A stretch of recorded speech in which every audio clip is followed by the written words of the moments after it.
Today's show is directed at Jon Stewart. Jon, I'm a huge fan.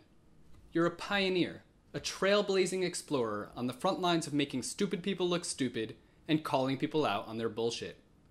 And you normally seem to care so much about your show being...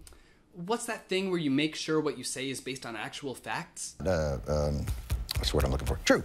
Before pushing words out of your mouth hole, you're usually good at making sure that they're true, or at least true-ish. But what you did with your Monday night show, well, it descended into full-blown truth-baggery. The segment I'm talking about is when you called the Israeli-Palestinian conflict asymmetrical. To make your point, you compare how Israelis and Gazans get warned about missile attacks. Israeli citizens can even now download a warning app. You'll get it on your phone and you'll know exactly what city is being targeted and when it's being targeted. The app only sends an alert after a missile has already been fired by Hamas. And we all know Gaza and Israel are all up on each other like sloppy drunk kids dancing to Beyonce. So the app only gives you between 15 and 90 seconds to find shelter. And the app isn't really that precise with its warning. The best it can do is tell you what city the missile is headed towards. It's like, hey John, thanks for letting me borrow your car. Here's the keys. I parked it somewhere in Brooklyn. But you've got a whole team of smart researchers. I'm sure you know all this. It's not like you would make this warning app sound like some high-tech smartphone alert system. So Israelis seem to have a high-tech smartphone alert system.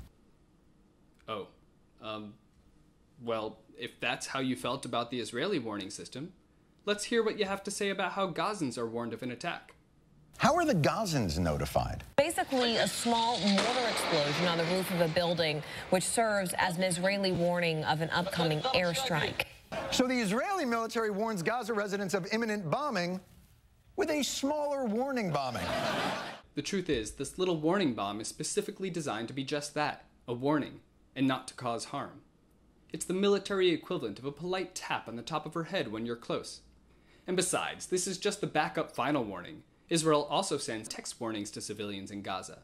Israel is so dedicated to warning civilians, it's kind of stalky. Israel almost sounds like my overly attached ex-girlfriend. What's next? Israel drops 10 pounds and texts me bikini pics, then shows up at my apartment because she left something at my place that's super important, but when I let her in, she just starts sobbing and tells me she's pregnant? And you know what? Of all the methods, I think the little warning bomb thingy is the most reliable.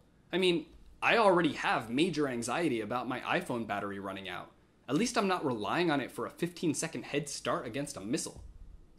Let's do a little thought experiment.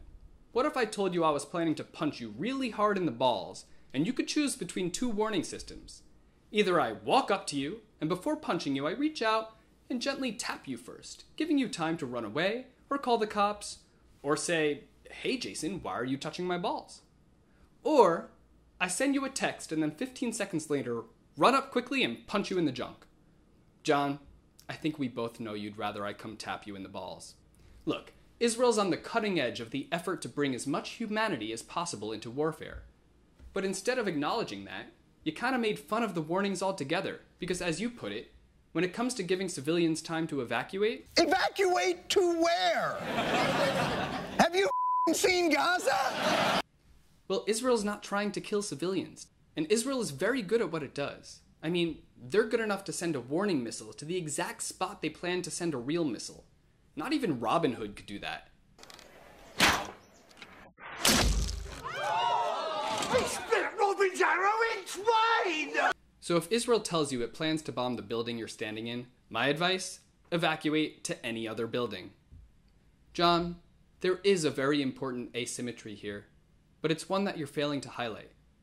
Whereas Israel spares no expense to warn both Israelis and Palestinians about its missiles, Hamas lobs missiles over at Israel like confetti. Earlier this week, a Hamas missile hit an Israeli facility that supplies power to the people of Gaza, leaving 70,000 Gazans without power. I mean, that's like pranking a restaurant by sneaking into the kitchen and pissing in the pot of soup, and then going back to your table and ordering the soup. But perhaps the most disturbing news is that Hamas is actually urging Palestinian civilians to go to buildings that are targeted by Israel in order to act as human shields. الطيران العسكري الإسرائيلي بصدور عارية ليحموا بيوتهم أعتقد أن هذه سياسة أثبتت نجاعتها ونحن في الحركة ندعو شعبنا إلى اعتماد هذه السياسة. So while Hamas celebrates the killing of Israeli women and children, and Hamas encourages Palestinian women and children to act as human shields, Israel goes out of its way to warn Palestinian civilians. That's an asymmetry more appropriately highlighted by a truth-wielding satirical show like The Daily Show. Is it possible that the well-intentioned team over there at The Daily Show is actually guilty of the same cause-motivated truth-avoiding bias that you're normally so good at pointing out in others? Look, John, we both know what it's like to host a wildly popular satire show. You with your 19 Emmy Awards, and me with this plastic baggie with 19 M&Ms in it. So, from one epically successful host to another, and as a longtime and continuing Daily Show fan, I'm telling you that when it comes to truth, you might have a bit of a blind spot for the Israeli-Palestinian conflict.